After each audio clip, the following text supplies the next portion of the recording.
আমাদের হাতে family card আসবে, একটা অভাবনীয় অবস্থা। এত সরকার বিগত দিন এসছে, তবে কত লোক কত অদা দিছে, কিন্তু কোনো অদা কিন্তু রক্ষা করেনি। এই প্রথমেই হয়তো এই অদা রক্ষা করেছে। যশোর সদর উপজেলার চাচড়া ইউনিয়নের ৭ নম্বর ওয়ার্ডে ২০৪২টি পরিবারের মাঝে ফ্যামিলি কার্ড বিতরণ কার্যক্রমের উদ্বোধন করা হয়েছে।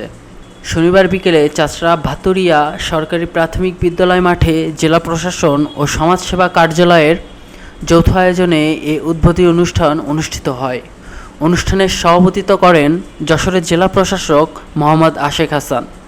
অনুষ্ঠানে প্রধান অতিথি হিসেবে চাঁদপুর জেলা থেকে ভার্চুয়ালি যুক্ত হয়ে ল্যাপটপের বাটন প্রেসের মাধ্যমে কার্যক্রমের উদ্বোধন করেন মাননীয় প্রধানমন্ত্রী তারেক রহমান। উদ্বোধনী অনুষ্ঠানে উপস্থিত ছিলেন বিদ্যুৎ জ্বালানি ও খনিজ সম্পদ মন্ত্রণালয়ের প্রতিমন্ত্রী অনিন্দ্র ইসলাম অমিত সহ অন্যান্য নেতৃবৃন্দ। ডেস্ক রিপোর্ট, দৈনিক যশোর। এজন্য আমি আন্তরিকভাবে ধন্যবাদ জানাই যে আমাদের যে নেতা এসে ওয়াদা দিয়ে ওয়াদা রক্ষা করবে, আমরা তাদের সাথেই থাকবো ইনশাআল্লাহ।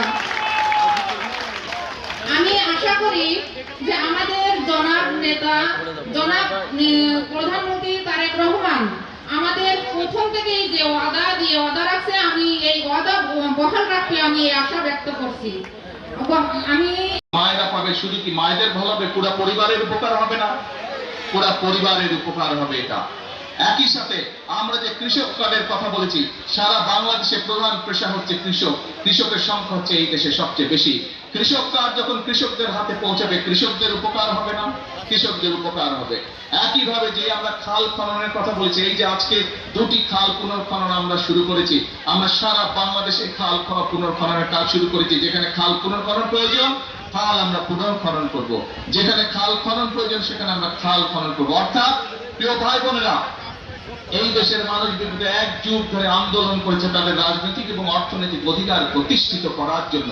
প্রিয় ভাই বোনেরা, গত 24-এর 5ই আগস্ট বাংলাদেশের ছাত্র জনতা সেই স্বৈরাচারকে বিদায় করেছে। বিদায় করার পরে প্রিয় ভাই বোনেরা, এখন হচ্ছে দেশ গড়ার পালা। আমাদের ছাত্র ছাত্রীদেরকে এখানে একটু আগে একজন এই কলেজের ছাত্রী ছিল, তারা এখানে তাদের কলেজের একটি ইনস্টিটিউশন বিল্ডিং করতে চাইছে। আমরা এই বাজেটে আগামী